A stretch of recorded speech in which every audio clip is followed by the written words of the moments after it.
I'd worked as a police dispatcher for 9 years of my life. It's a career that takes a level of mental fortitude that I don't think many possess. I used to hate saying stuff like that. Always thought it sounded so pretentious, but the truth is, it takes a special type of person to be willing to voluntarily listen to some of the things we have to hear every single day. Don't get me wrong, the job wasn't always grim, and it even had its decent moments. I've got enough decently funny drunk 911 call stories to last me several lifetimes, though the reality of the job was usually far darker. I understood that though, and felt that I was more than equipped to deal with anything the job could throw at me. I was right, for a while. For years I had answered every call, always able to keep a steady head despite being faced with some horrific situations, my confidence in my ability to handle the job unwavering. Until the final call I ever took as a police dispatcher. I glanced at the time displayed on the corner of my computer screen. 11:43. I yawned, leaned back in my chair with my arms extended as I stretched my back. I'd been at the desk since 3 that afternoon, answering calls and dispatching officers as they were needed, which wasn't very often in this town. I lived in a little port town in Washington, about an hour or so from Seattle, and though we weren't without our fair share of crime, our phones never rang off the hook, which meant a lot of free time for me. I was always okay with that. As soul-wrenching as many of the calls could be, moments of respite were always more than welcome. A notification on my screen caught my attention, and in an instant I had to return to my seat, headset on. 911, what's your emergency? I spoke into the headset as automatically as any line repeated hundreds or thousands of times can be spoken. For a moment, the line was only dead silence before I heard a reply. I need a policeman. I think somebody's in my house, a child whispered from the other line. I felt the smallest of knots beginning to form in my stomach, and I shifted in my seat. Do you know your address? I asked, adopting a firm but lighter tone in response to the caller's age. I heard shuffling and heavy breathing from the other end, followed by a faint, "Wait." The caller returned and whispered their address. She was a little girl, by the sound of her voice, and she sounded scared. Good job. What about your phone number? The process repeated, and I quickly relayed her information to dispatched officers. Her address was on the edge of town, a little out of the way, and I understood that it may be a while before help arrived. I stifled a sigh, not wanting to vocalise my worry as I received an estimated arrival time. Is there an adult with you in the house? I continued. No, the little girl replied breathlessly, and I could hear the anxiety rising in her voice as she spoke. My mum works late and my sister... There was a pause, followed by an audible sniffle. She's camping with her friends and... Somewhere on her end of the line there was a crash, then a scream. My heart dropped. Are you still there? Are you alright? There was a repetitive thumping sound, followed by a slam of a door. I'm here, the little girl spoke breathlessly into the phone. Are you alright? I repeated the question. Yes, was all she replied, barely above a whisper. Her tone worried me. She sounded more than afraid. Sad? No. Disturbed was the proper word for it. Then she began to cry. Not as quiet as I would expect given her situation, but a deep, helpless sob that made my heart sink. When she spoke, it stopped altogether. Please, please, please help me. Her sobs turned into a hysteric cry, and I could hear loud, repetitive thumps from her end.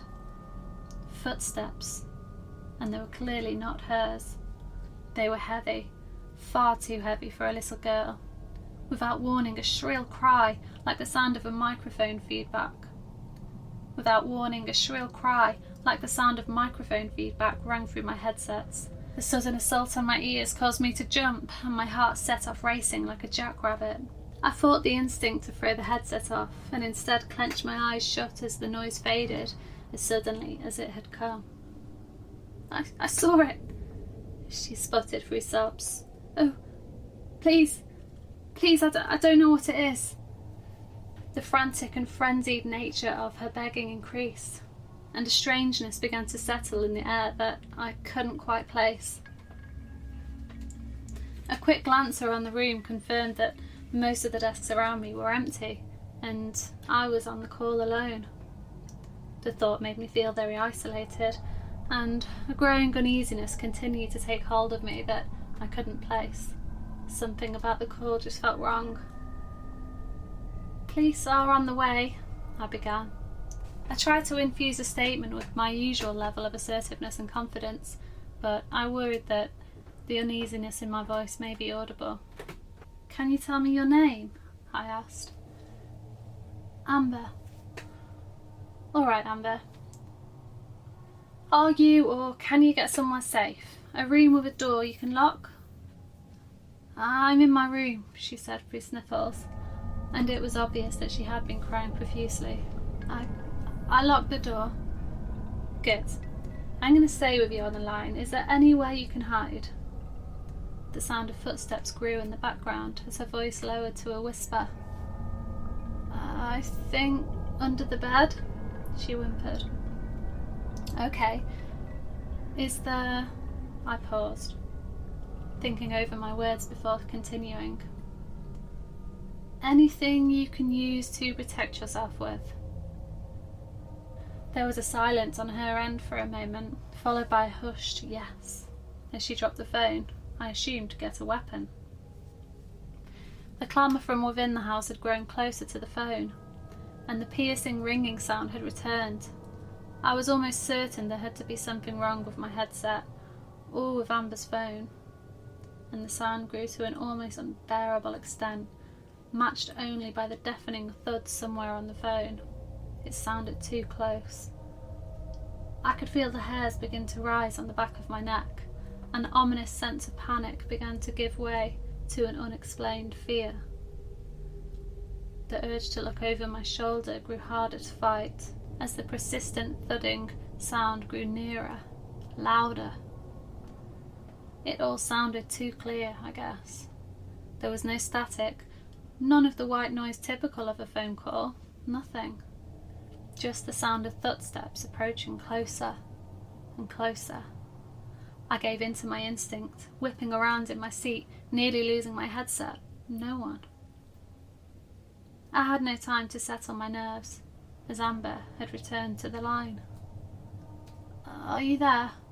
She whispered, yanking me from my fog and back into the moment. Yes, I replied. I struggled to shake off my fears. Something was very wrong with the situation. Despite my worries, I shifted my attention back to Amber. There isn't any weapon, the girl muttered, but I have something. There was a pause. Oh, okay, what do you have?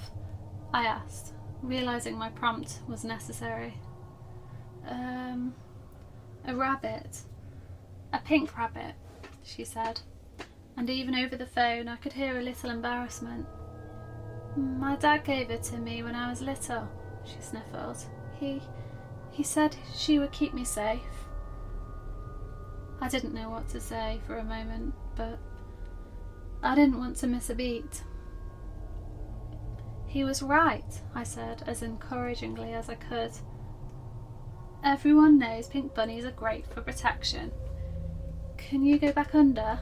I was interrupted. Amber, I miss you. I could hear a man call from within the house. So the intruder knew her? I furrowed my brow. Amber, do you recognise that voice? I asked, hoping she could identify the intruder. There was silence for a moment before her response. It sounds like my dad, Why does it sound like my dad? I blinked. What do you mean? That's my daddy's voice. Why does it have my daddy's voice? I didn't know how to respond to that. Hell, I didn't know what to think about that. Had his voice? Before I could ask what she meant, we were interrupted by a sound. The thing we heard has taken me years to try and understand. I've come to believe that it was that thing's laugh. At the time, though, we couldn't know. It was the sound of metal crunching in a car accident as it met flesh, a wet, grinding shriek that shook me to my core. I wanted to vomit, and my vision began to blur. I can only imagine what it was like for Amber, hearing all that in person. Amber, I panted, my senses returning to me all at once. She barely had time to respond.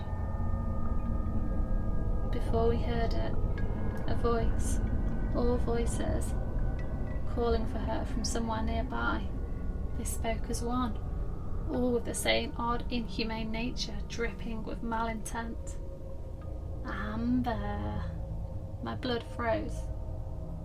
Amber began to cry, and her cries eventually becoming pleas, as she begged for help, her life, her mother, and my intervention.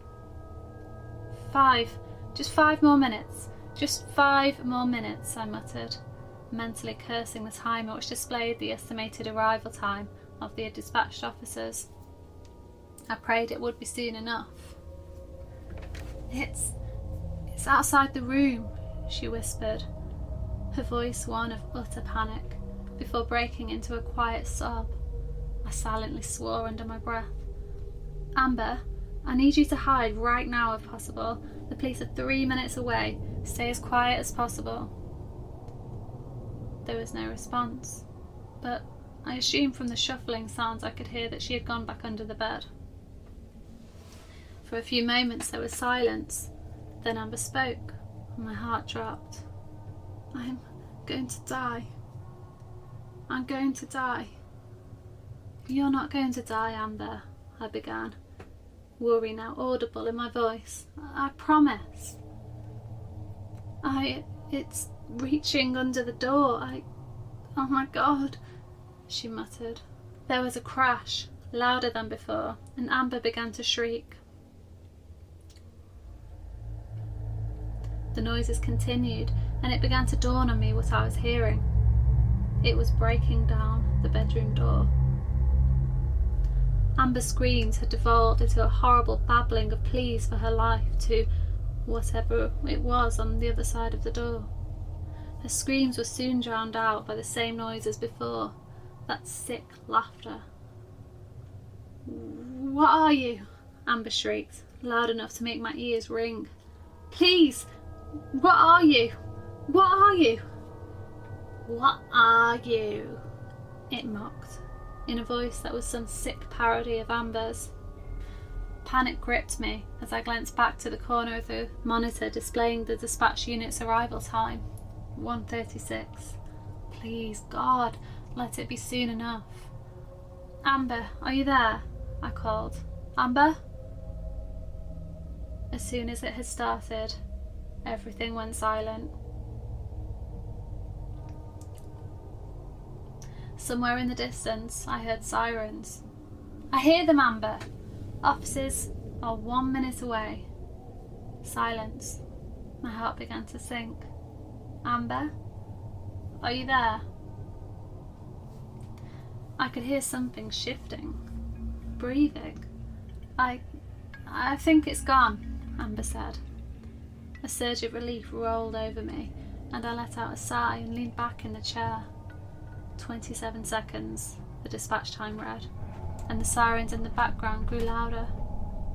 You did very well, Amber. Police are almost there. You did really well. I couldn't think of what else to say. I'd never had a call like this, and something about it felt so strange. Something Amber had said began to ring in my mind. What are you? Amber, I began. What did you see? I was met with silence. Amber? Amber began to laugh. Amber? I said, my voice pleading, a wave of realisation crashing down on me. The laughter grew more raucous and less human with every second. Somewhere in the background there was a knocking sound. They'd finally arrived. Too late. I asked the only thing I could think of at that moment. Why? The laughter stopped abruptly, and the thing on the phone spoke. It was fun. There was a click, and the line went dead. The house was empty when officers arrived.